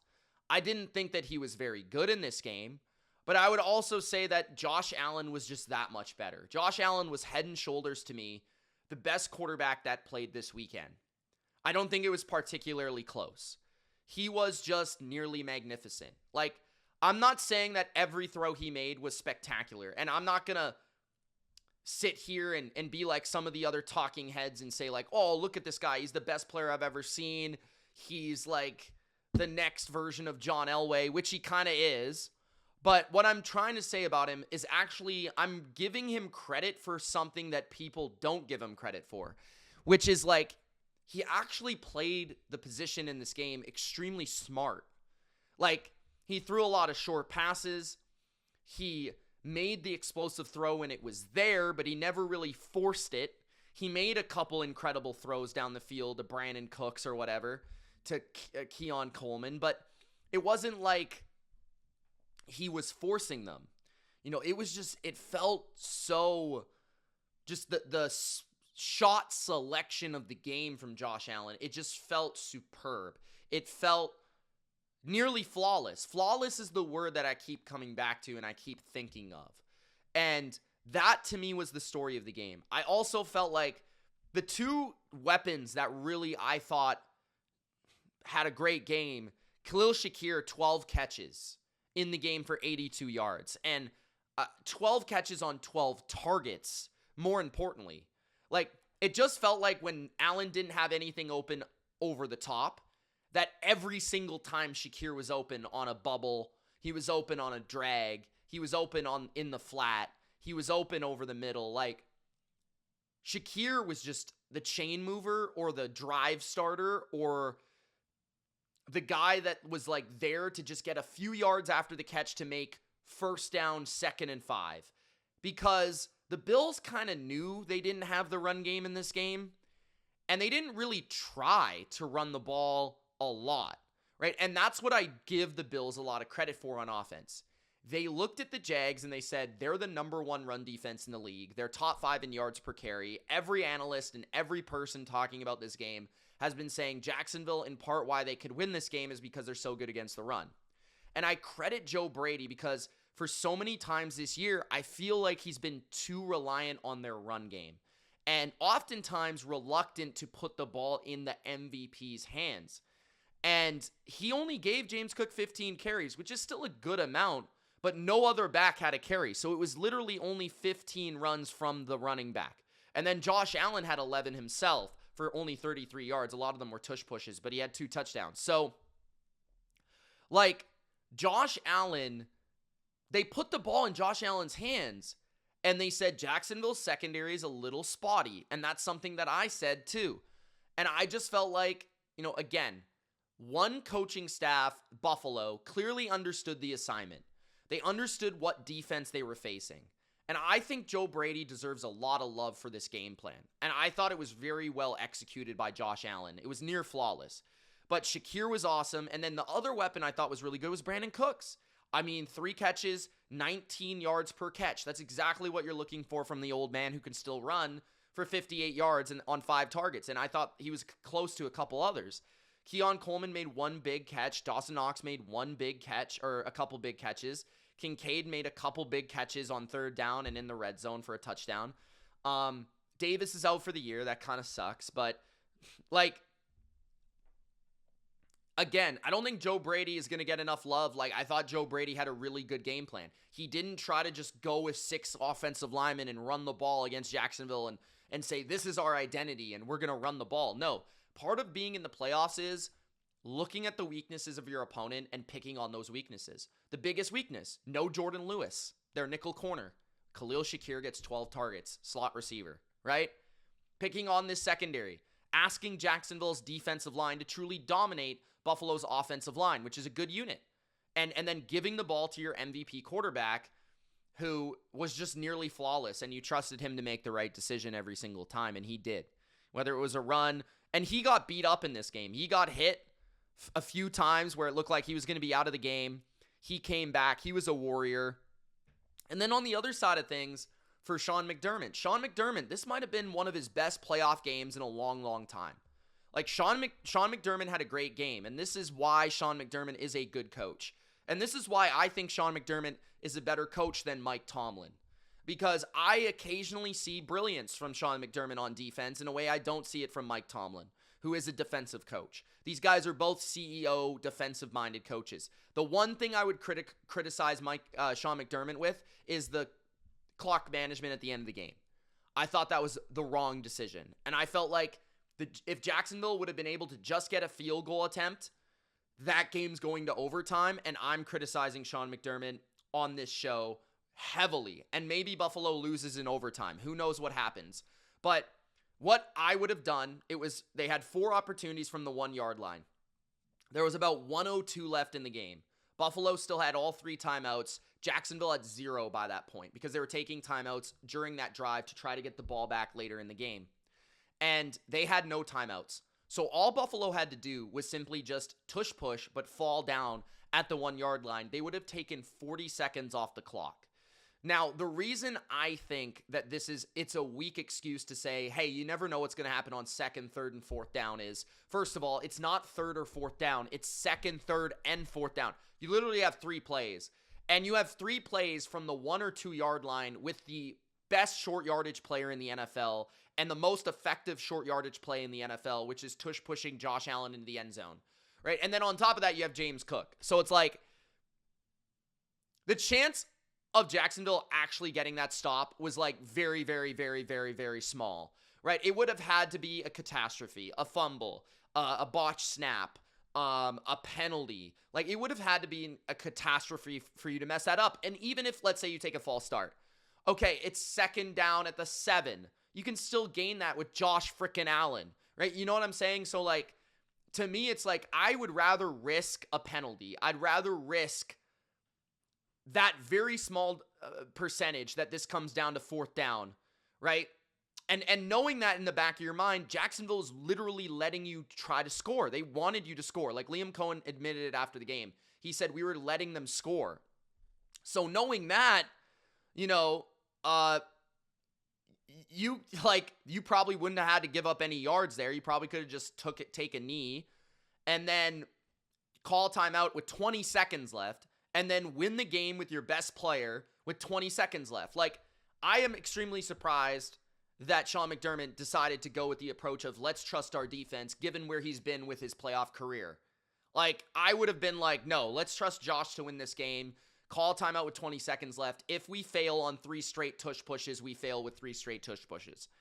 Like, that's what I would say. You know what I'm saying? So, that's the only thing I can criticize him for. I have a lot more criticism for Liam Cohen. I thought that Liam Cohen's plan in this game was not a good one. I thought Trevor Lawrence throwing the ball 30 times was a mistake. I know that Trevor Lawrence has been good down the stretch, but the weakness of Buffalo, right? Buffalo attacked your weakness. The weakness of Buffalo is the run defense. And when you look at this stat sheet, Tootin has 4 carries for 51 yards, 12.8 yards per carry. And most of them came in the first half. Travis Etienne, 10 carries for 67 yards. 6.7 yards per carry. How do you not run the ball more? Like, you ran the ball for 6.7 yards per carry, including LaQuint Allen, Parker Washington, and Trevor Lawrence's attempts. You ran for 6.7 yards per carry. With your running backs, both of them averaged above 6.5 yards per carry. 50% of Tootin's runs went for a first down. How does that even happen? That you don't run the ball more? And the craziest thing is, Buffalo's 30th in yards per carry allowed defensively. They're first in pass yards per game allowed. This is drastic splits. Like, Etienne should have had 15 carries. And the way Tootin was playing, he should have had 15 carries too. There's no reason that you should be giving the time of possession edge to the Buffalo Bills, that you should be allowing the Bills to dictate this game. The Jags should have been running the ball and controlling the clock. The Jags had more yards per play. The Jags still finished with more yards, but the Bills ran more plays. right? And the Bills played a more flawless game, and the Bills had more time of possession. It doesn't make any sense that Jacksonville did not run the ball more. It makes zero sense. The biggest advantage you had in this game was your run defense and your rushing offense. And Parker Washington was missed in the first half in this game because he had a phenomenal second half, 7 for 107 and a touchdown on 12 targets. I'm surprised he was even allowed to come back considering it looked like he was concussed. But the other thing I can credit Sean McDermott for, his defense, his pass coverage was phenomenal. I thought on a lot of plays he had everything covered. I thought that Lawrence looked puzzled. Lawrence looked confused. Lawrence threw a pick on the first play of the game-winning drive. He threw a pick early in the game. And I thought older guys like Shaq Thompson looked like Luke Kuechly in this game. Tre'Davious White looked like Tre'Davious White in 2017. Some of the older guys really played really, really well. Matt Milano. The secondary was phenomenal. Cole Bishop played great, I thought. And then you look at Jacksonville, to hold everyone not named Parker Washington in this game to basically nothing. Brian Thomas had 2 catches for 21 yards and a touchdown.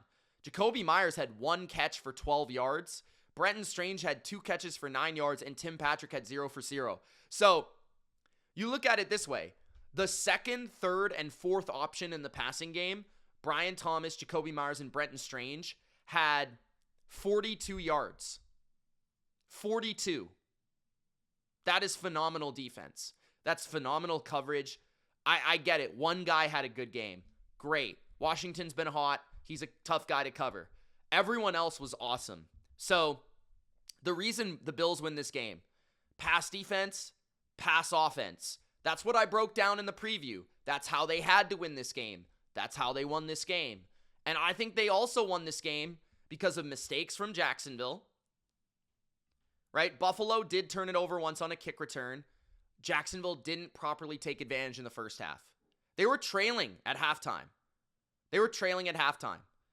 But Jacksonville, they didn't run the ball enough. They didn't control the tempo. They didn't take advantage of Buffalo's biggest weakness. And I thought Liam Cohen got out-coached in this game. I thought Trevor Lawrence got out-quarterbacked. And I thought that's why Buffalo won the game. And I'm intrigued to see if a team can take advantage of Buffalo's flaws moving forward. But Cole Bishop, Shaq Thompson with the interceptions, big-time stuff. Matt Prater also made a couple big field goals. Don't discount it. Cam Little did miss a kick in this game. Don't discount it. So Buffalo wins, 27-24. It's not overly surprising. I thought Jacksonville would win basically 27-24 the other way. But I just didn't think that they properly executed the plan that they needed to have. I thought they actually were. I was puzzled watching it for much of the game. But I do want to give credit to the Bills for how they played in this one. Let's finish with the Patriots and the Chargers, of course.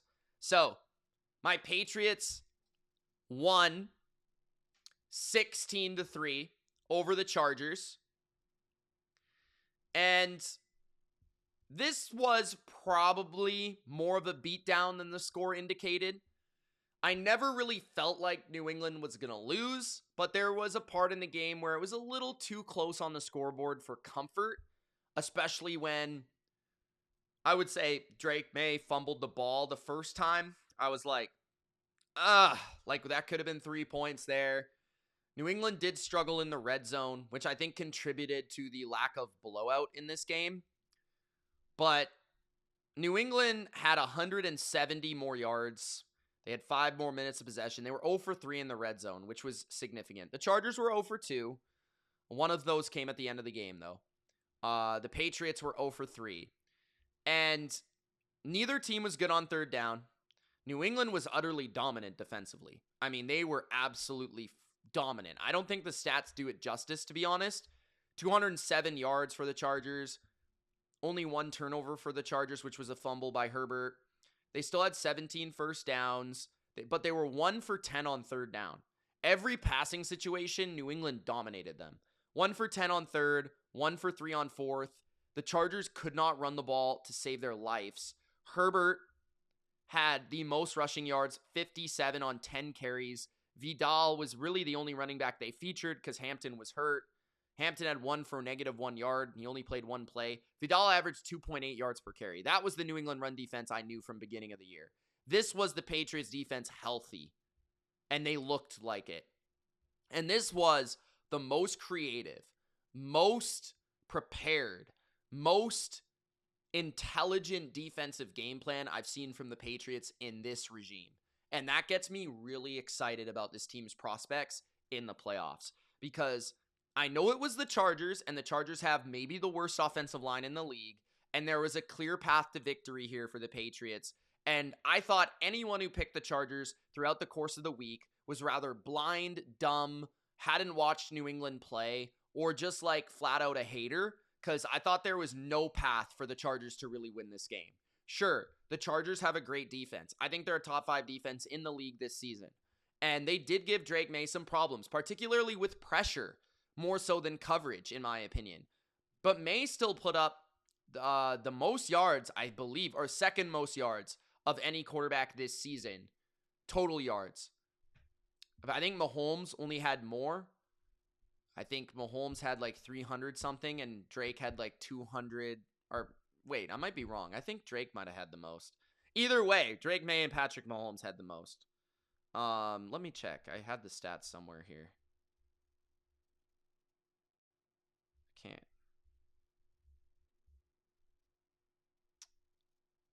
I don't know. I can't find it.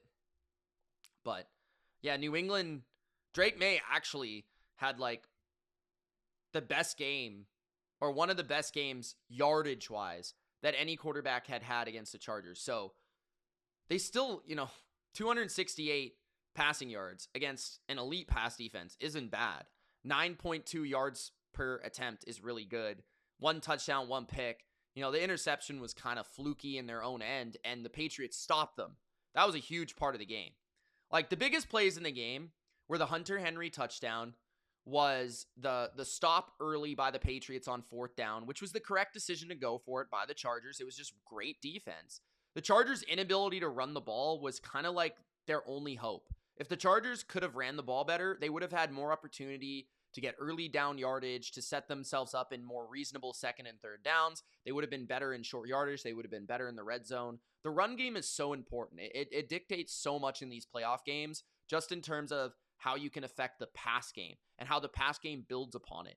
New England ran the ball better, and honestly, I thought they should have ran it more. Stevenson only saw 10 carries, but averaged 5.3. And I was yelling at the television that Henderson shouldn't have been getting as many carries as he did. He had 9 for 27, only 3 yards a carry, but Stevenson was clearly better. 10 for 53, 5.3.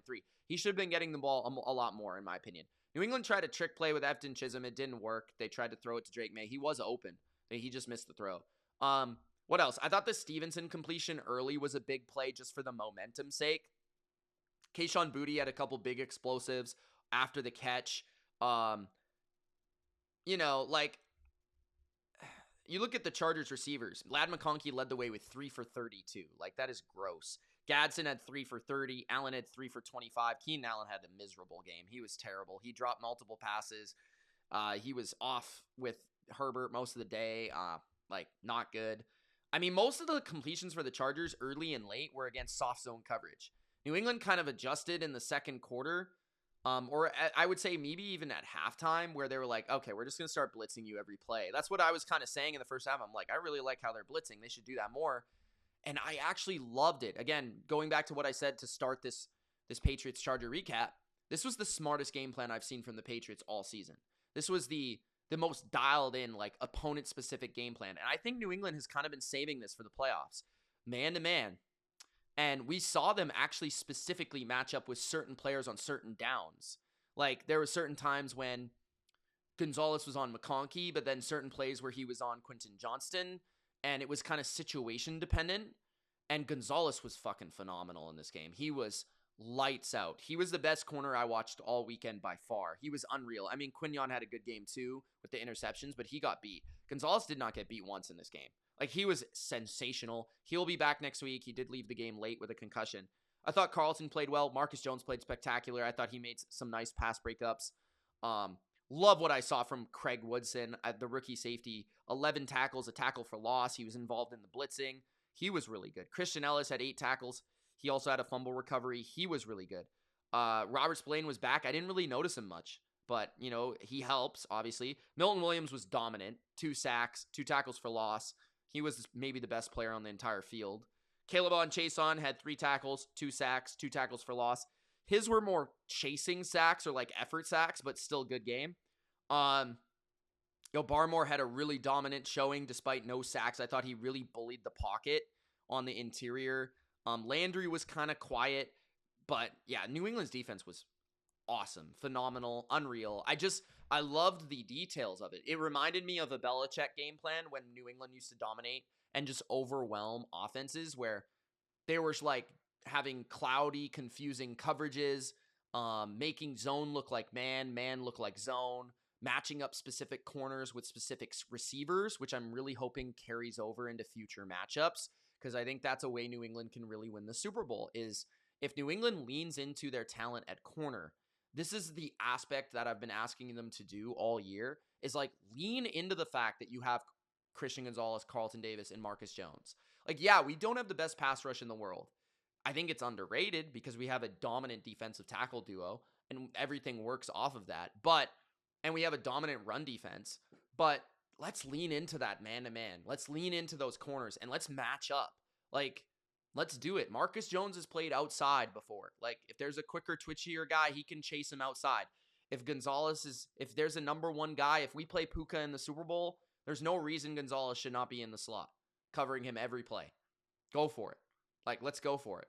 Or you could, put Gonzalez on Adams, completely blanket him out of the game, double team Puka. You know what I mean? Like, do some more Belichick shit. And I felt like that was kind of what we saw in this game was like New England, they were relentless with the blitzing. They were relentless with what was working.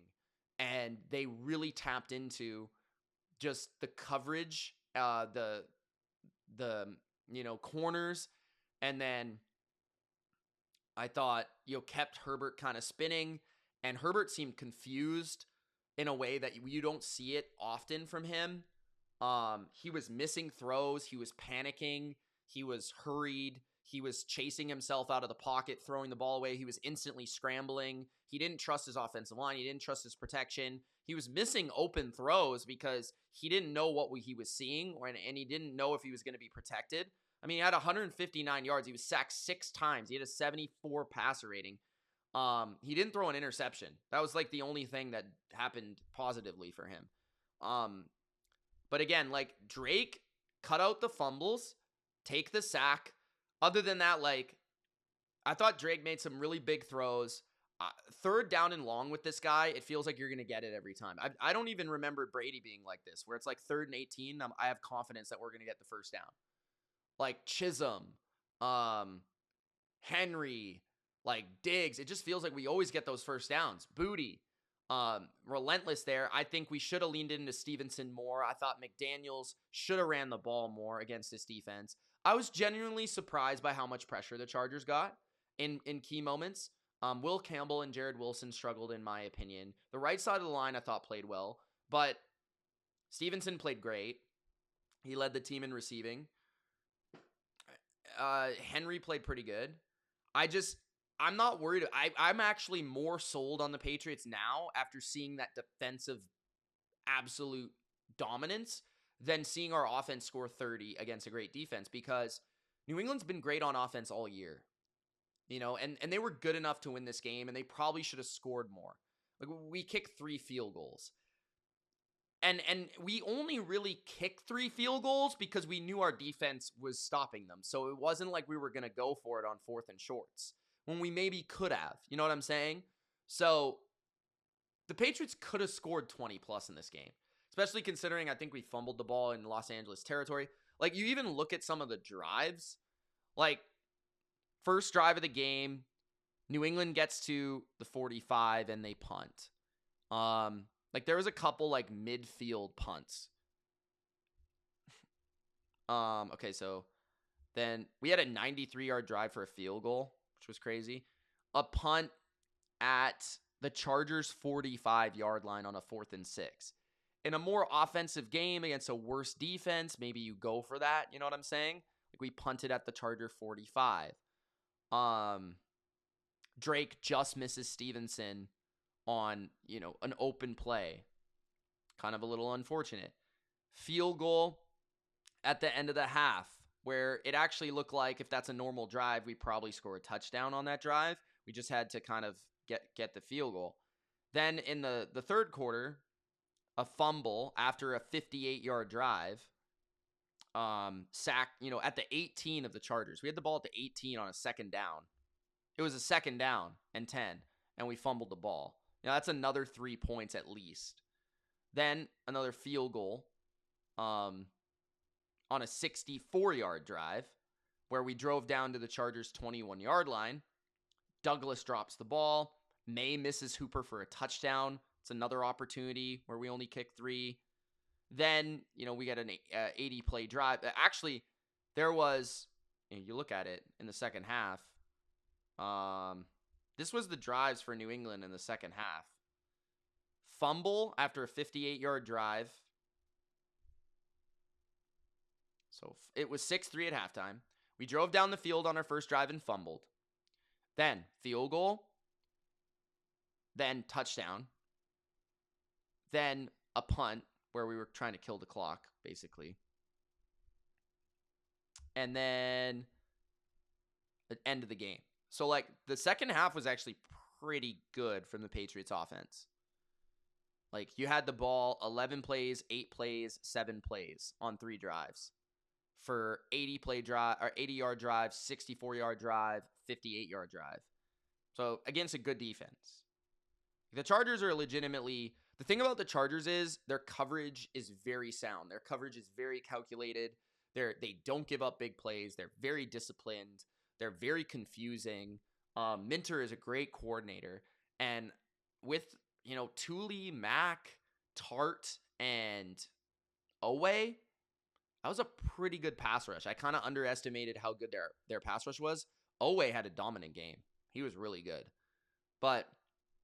yeah, I'm sure Chargers fans will be upset. I look at the Chargers as I never took them seriously as a contender, and I've kind of brought that up numerous times without their tackles. With their tackles, I think they still are probably a flawed team, but I think they would have been much more of a threat in this game and in other games. And I think next year, the Chargers need to think about a change at offensive coordinator. I think they need to maybe get another explosive receiver or something, improve the interior offensive line, particularly at center. Maybe get one more defender somewhere, but I think in the front, maybe a run stopper. But I kind of feel like the Chargers are going to be a real team next year. I wouldn't be surprised if they won their division next season. So this is New England's biggest win of the year, obviously advancing, dominant fashion. When talking about the Texans, I think the game is going to be very similar to this one. I kind of look at how I think the Texans are a better defense than the Chargers, but they're also a different defense from the Chargers. So first of all, they do have a great pass rush, particularly at the edge spots. I would say, though, that they have a tendency to be a simpler defense than the Chargers. They have a tendency, they're a bit faster. I think they're better in man-to-man coverage. So you might be tested in different ways in coverage rather than mostly just zone. But they have a tendency to give up some explosives at times. And I do think Drake May, going back to last year when the Patriots played the Texans last season, it was his first start in the NFL. New England put up 21 points in that game with a terrible supporting cast. And, Houston killed us, but it was mostly because our defense played like ass and our defense isn't the same. But New England, Drake May had 3 touchdowns in that game. And the defense is better now in Houston, but it's not dramatically better. New England couldn't run the ball at all in that game. They couldn't run the ball all of last year. Drake May actually had 243 yards, 3 touchdowns. He did throw 2 picks and got fumbled as well, I think. There was a lot of pressure. New England's offensive line last year was so bad. Demario Douglas had a good game. And that's where I think New England would look at some of the weird matchups for New England in this game. Running back position, slot receiver, and tight end. I think that's where you got to go. You got to avoid the perimeter unless you can get a shot play down the field against Lassiter.